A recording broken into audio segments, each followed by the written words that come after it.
Hi,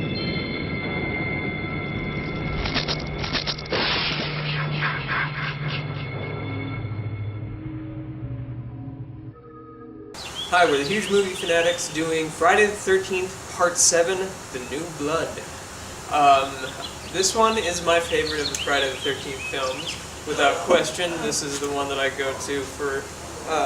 it's not the most watchable one. I think I still give the edge to the first and the third one as the most rewatchability. But this one is, I think, the best and most competently made out of all the Friday the 13th movies. Holy shit. You got a lead character who wasn't just a pretty face. She actually had a character. She was unique. She was interesting. They developed her into this weird supernatural, like, telekinetic thing.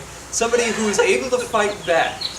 The other ones, none of the characters, even when they ended up fighting back at the end of the movie, they weren't fighters. They weren't fighting back, and it was like this one. This person, like, I mean, it's kind of dorky, I guess, in a way, to have her just being like, and then all of a sudden Jason's being sucked up into the house and all that kind of stuff.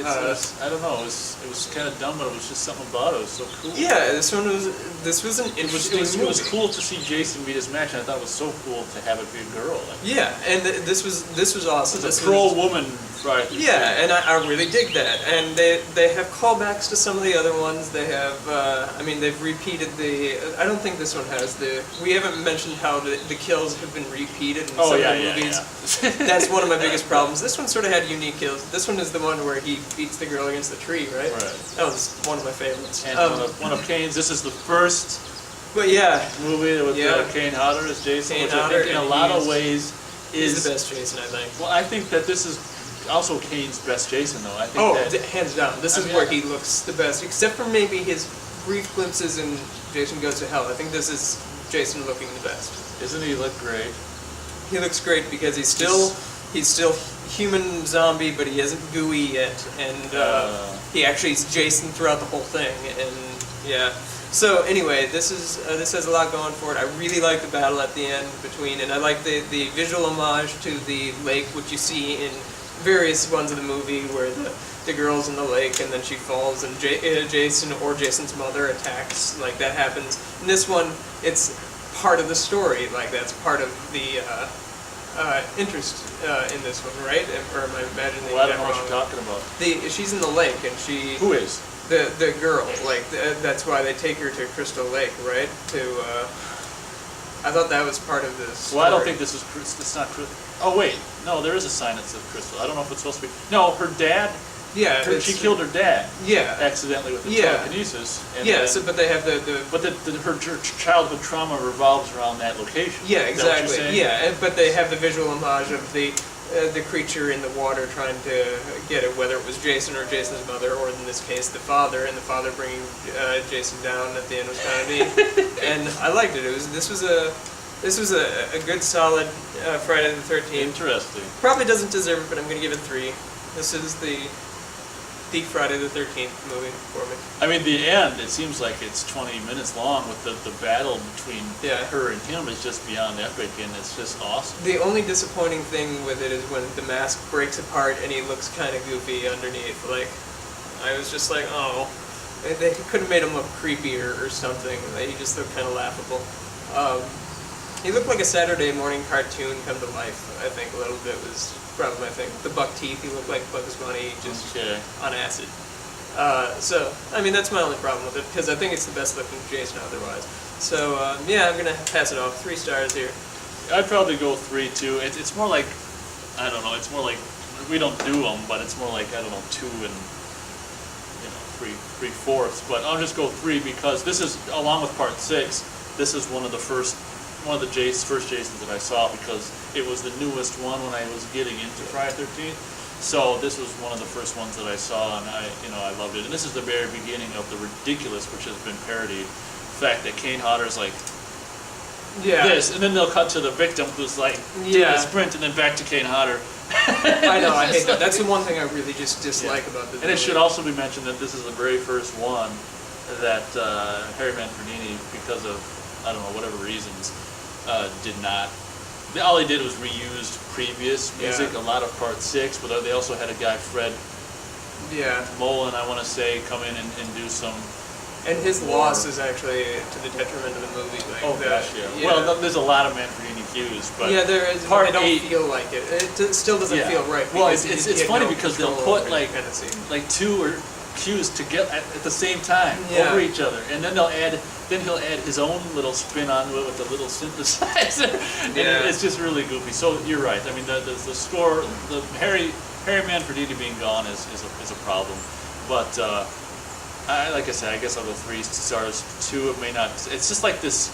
It's this mashup. This really cute girl and Jason. Whoever thought that, you know, that there'd ever be a connotation like that? And it's so why cool. didn't she come back? Like that's the Isn't big that like. too bad? She was great. It's disappointing that they didn't bring her back. They brought Tommy back 3 times, and it didn't work really any all 3 of them. But That would have been cool. I mean, just to see her back, but whatever. I suppose people don't want to see Jason losing. I think it's what it comes down to. I suppose you're right, but yeah, it had a lot of, and again, unfortunately, this was very, very heavily cut and by the MPAA and stuff like that as well. The night, I gotta say that, you know, the location they filmed is kind of goofy. I don't know where it was. It was like, I think it was, I don't know where the hell it was, but it was like all, it seemed like a lot of just dirt and dead trees or something. It was weird, but whatever. And again, kind of like Final Chapter, they did the two houses situation. Oh, we got a comment. Oh, what were you gonna say? I was just gonna say, wasn't this supposed to be Freddy versus Jason, but then the rights deals just weren't matching up. But that's why the supernatural stuff sort of lingered throughout this one. It could be. I know that I'm pretty sure around this time they were probably. I'm pretty sure this was supposed to be Freddy versus Jason, and it's so weird. But anyway, this was supposed to be Freddy versus Jason, and it really panned out probably for the best at that time. And what about the poster of this? Pretty cool. Well, it's the knife. He had the knife. And then the mask on one side, the girl like. Yeah, I really like that. Great. So this is when the artwork was still really cool. You're talking about the next one, aren't you? Well, I don't know what I'm talking about. Really dorky. But no, actually, the original artwork for this is, I don't know what they do, because what they do now is they make new artwork, you know, and they put out DVDs. The original artwork for Part 8 was pretty shiny and cool too, but yeah, I'm not talking about the newly released DVDs. All that shit. Oh yeah, I don't like that. So I don't know what I was going to say, but there's a lot of great. There's like 3, of course. There's a lot of great. There's like 3 separate sex scenes, but they're very. Most of them are just very like that little bit in the van, which is like I mean, they're very small, and there's a lot of that. There's a lot of funny stuff where that girl tells her friend to like, you need a little touch-up work, you know, and then she makes herself all up, but then she goes outside looking for this guy. It's just some of the weirdest logic makes no sense. No, but it's a romp. It's fun. It's Friday 13th after all. and that's what I want. You have to came acknowledge for. that. Yeah, exactly. So there you go. 3 stars for what was right? Yeah.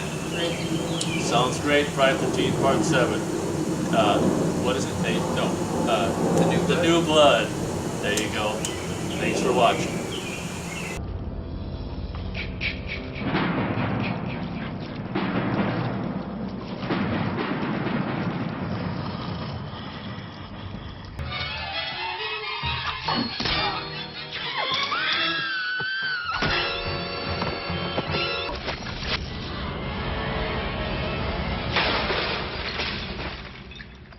When did you first fall in love with me? The first time I saw the enormous size of your beautiful wallet. King Tut rises from the tomb. Nick, Gina. I just saw my mom. I've got to go find her. Wait a minute! Don't go! Don't leave! I've been rejected by some of the finest science fiction magazines in the continental United States. Maddie?